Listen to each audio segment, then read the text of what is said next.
Hello दोस्तों, नमस्कार। कैसे हैं आप सभी? समानंद से ही होंगे ऐसी मैं आशा करता हूं। आज की हमारी क्लास नंबर 5 के पार्ट ए में आप सभी का स्वागत है। इस क्लास में हम रेशो एंड प्रोपोर्शन के कुछ इन प्रश्नों को सॉल्व करेंगे। ये प्रश्न हमारे लिए आज महत्वपूर्ण होने वाले हैं। तो आज का हमारा प्रश्न है, प्रश्न नंबर है 36वां प्रश्न है। क्या कह रहा है हमसे?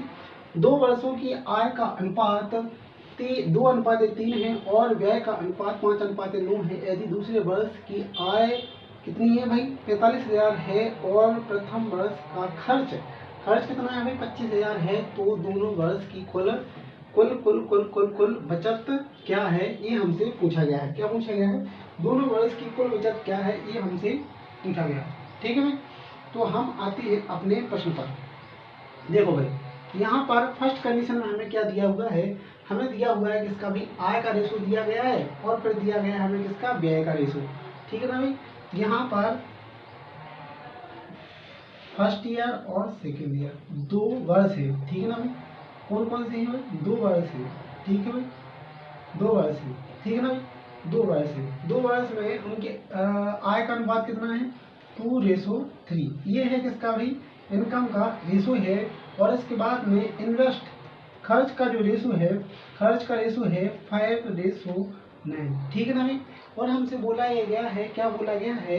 दूसरे वर्ष में आय, दूसरे वर्ष में आय कितनी है? दूसरे वर्ष में हमें आय दिख रही है 3 यूनिट। कितनी दिख रही है? 3 यूनिट। लेकिन यहाँ पर बोला जा रहा है कितनी है भाई? 45,000। कितनी है भाई? 45,000। 1 यूनिट की आपने वैल्यू निकाली है तो यहाँ पर आ जाएगी कितनी भाई? 15,000। कितनी आ जाएगी भाई? 15,000 आपकी दूसरे वर्ष की क्या निकल आएगी? आय निकल आएगी। अगर वैल्यू रेशो में है तो हमें पता चल रहा है कि 1 यूनिट की वैल्यू कितनी है? 15,000। तो 2 यूनिट की वैल्यू कितनी हो जाएगी? 30,000। कितनी हो जाएगी भाई? 2 यूनिट की वैल्यू हो जाएगी 30,000। अर्थात कहने का तात्पर्य ये है कि जो पहले वर्ष की आय है, पहले वर्ष की आय कितनी हो जाएगी? पहले वर्ष की आय हमारी हो जाएगी 30,000। कितनी हो जाएगी? ये इनकम हमारी हो जाएगी 30,000 पहले वर्ष की। ये हमें पता चल रहा है क्योंकि दूसरे वर्ष की इनकम हमें दी गई है कितनी? 45,000। ठीक है ना। अब बोला हमसे ये गया है कि प्रथम वर्ष का खर्च कितना है? 25,000। तो यहाँ पर हमें दिख रहा है प्रथम वर्ष का खर्च कितना है? 5 यूनिट। तो 5 यूनिट की वैल्यू हो जाएगी 25,000 के इक्वल। कितनी हो जाएगी? 25,000 के इक्वल। तो 1 यूनिट की वैल्यू हम निकालेंगे तो यहाँ पर आ जाएगी कितनी भाई? 1,000। कितना आ जाएगा भाई? 1,000 पचम 25। 1,000 कैसे आ जाएगा भाई? 5,000 वैल्यू यहाँ पे आएगी। कितनी आएगी भाई? 5,000 यहाँ पर वैल्यू आ जाएगी। मतलब 1 यूनिट की वैल्यू आ जाएगी 5,000। तो पहले वर्ष 1 यूनिट वैल्यू का कितना खर्च आ रहा है भाई? 5,000। तो यहाँ पर हमें 9 यूनिट का खर्च निकालना है। तो 9 यूनिट का खर्च कितना हो जाएगा? 9 पे 9 45,000। कितना हो जाएगा भाई?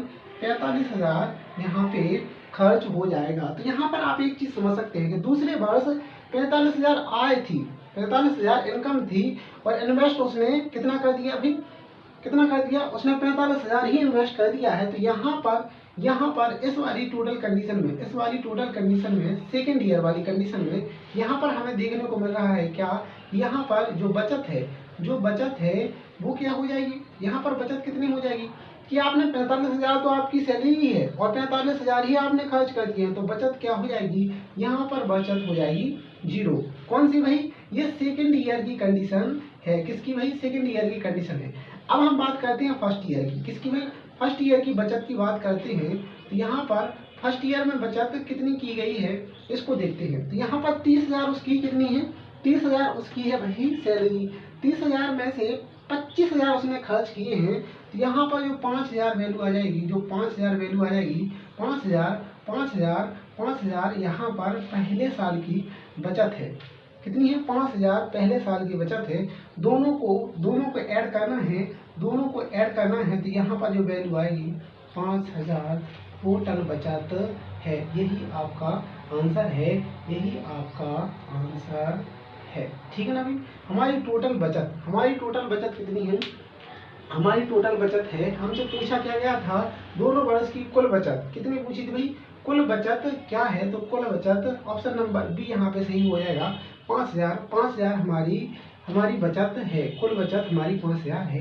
यही हमारा आंसर है। ठीक है ना भाई। ओके। अब आते हैं हम अपने अगले प्रश्न पर। प्रश्न नंबर 37। ये हमसे क्या कह रहा है इसको भी देखते हैं। क्या बोला है, ए कॉमा बी और सी किसी काम को क्रमशः 30, 50 और 40 दिनों में पूरा करते हैं। उनके प्रति एक दिन की आय का अनुपात कितना है, आय का अनुपात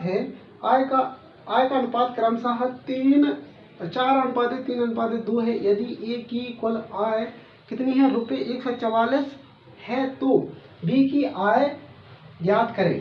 तो यहाँ पर आपको पता चला होगा कि यहाँ पर समय दिया हुआ है कि तीनों का समय कितना कितना है, यहाँ पर 30, 50 और 40 दिया गया है और आय का अनुपात हमें दिया गया है 4:3:2। तो यहाँ पर हम कुछ इस तरीके से सॉल्व करेंगे। यहाँ पर हमें ए है, ठीक है, बी है और सी है, तीन कंडीशन दी गई है और इनके समय का जो रेशो है, यहाँ पर रेशो कितना है, 30 दिन, 50 दिन और 40 दिन, ठीक है ना भाई। और बात की जाए, ये रेशो नहीं है, ये जो लिखा है ये दिन है, ये समय है कि ए ने 30 दिन काम किया, बी ने कितना भाई 50 दिन और सी ने 40 दिन।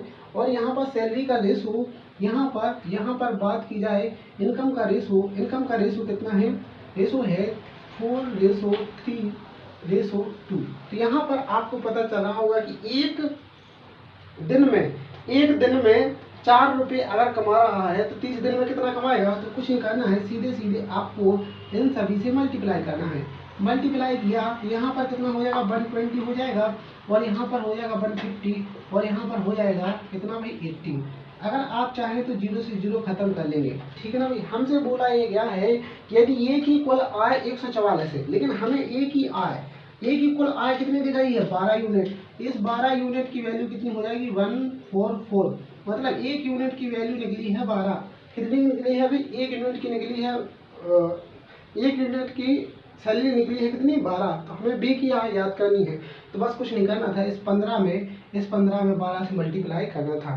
तो 12 से मल्टीप्लाई करेंगे तो 12 बचे 60, हाथ लगी 6, 12 और 6 18, 180। मतलब जो बी है ना, बी की कुल आय कितनी है, कुल आय है 180 रुपये। कितनी है भाई, 180। यही हमारा आंसर होगा 180 रुपये।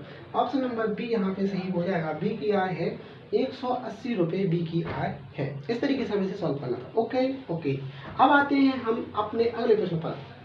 प्रश्न नंबर 38वां प्रश्न क्या कह रहा है, एक व्यक्ति एक निश्चित दूरी ट्रेन, बस और कार द्वारा क्रमशः ये दूरी लिखी है 4:3:2 के अनुपात में तय करता है। उनके किराए का अनुपात, यहाँ पर ये दूरी लिखी हुई है, यहाँ पर ये किराए का अनुपात क्या है, क्रमशः प्रति किलोमीटर में दिया है, पर किलोमीटर में दिया हुआ है। 1:2:4 प्रति किलोमीटर है। कुल किराया है 720 लगता है। तो ट्रेन के किराए पर कुल कितना व्यय किया गया है, ये आपको बताना है। यहाँ पर आप देखेंगे, फर्स्ट कंडीशन है किसकी भाई, ट्रेन की, फिर सेकंड में है बस और थर्ड में है कार, ठीक है ना भाई। तो इनकी जो दूरी है, जो डिस्टेंस है, डिस्टेंस का रेशो क्या है, डिस्टेंस का रेशो है 4:3:2, ठीक है ना भाई। फिर इसके बाद में बात करते हैं क्या लिखा है, किराया, जो उस पर क्या लगा है, जो पैसा लगा है, जो अमाउंट लगा है, उसका रेशो क्या है, 1:2:4, ये अमाउंट लगा है। अगर आप चाहें तो आप निकाल सकते हैं कि टोटल ट्रेन के द्वारा कितना अमाउंट लगा है, टोटल बस के द्वारा कितना अमाउंट लगा है, टोटल कार में कितना अमाउंट लगा है, ये निकाल सकते हैं। क्योंकि यहाँ पर हमें पर किलोमीटर के हिसाब से दी गई है और ये हमें दूरी यहाँ पे दी गई है। तो यहाँ पर हमें पर किलोमीटर के हिसाब से दी गई है और टोटल कितना है, 4 किलोमीटर। तो यहाँ पर हमें 4 रुपये लगे हैं, यहाँ पर 6 लगे हैं, यहाँ पर 4 दूनी 8 लगे हैं। टोटल इनको ऐड किया तो कितना हो गया अभी, यहाँ पर हो गया 18। मतलब हमें 18 यूनिट पैसा लगा है, लेकिन हमें तो दिख रहा है कि यहाँ पर 720 यूनिट रुपये लग रहा है। तो 18 चौक 72, एक की वैल्यू कितनी हो जाएगी, 4 हो जाएगी। कितनी हो जाएगी, 4 हो जाएगी। तो हमसे पूछा गया था ट्रेन के किराए पर कुल कितना व्यय किया गया है। तो ट्रेन के किराए पर कितना किया गया है, 4। बस 4 यूनिट की वैल्यू आपको निकाली थी, 4 यूनिट की वैल्यू दिया थी 160। 160 रुपये, 160 रुपये ट्रेन के द्वारा किराया दिया गया है, मतलब ट्रेन पर किराया दिया गया है 160। कितना भाई? 160 रुपये। ऑप्शन नंबर सी यहाँ पे सही हो जाएगा। इस तरीके से आपको सॉल्व करना था। Okay okay. अब आते हैं 39 प्रश्न पर। क्या कह रहा है हमसे? रुपये 7800 को ए, बी और सी में इस प्रकार बांटा जाता है कि ए को प्राप्त धन बी का 3/4 भाग है और बी को प्राप्त राशि सी का 2/5 भाग है। तो बी और सी के प्राप्त राशि का अंतर ज्ञात करो। तो यहाँ पर आप देखेंगे हमें बोला क्या गया है, जो ए को प्राप्त है ना, वो किसका? बी का 3/4 भाग है। और सेकंड कंडीशन में हमसे बोला गया है कि जो बी को प्राप्त है वो सी का, किसका? सी का 2/3 भाग है। तो बस इसको सॉल्व कर लो दोनों कंडीशन को। तो यहाँ पर ए अपॉन बी आ जाएगा, ठीक है, इक्वल टू 3 अपॉन कितना आ जाएगा? 4 आ जाएगा। यहाँ पर इसको सॉल्व किया तो बी अपॉन सी आ जाएगा, इक्वल टू 2/3 आ जाएगा।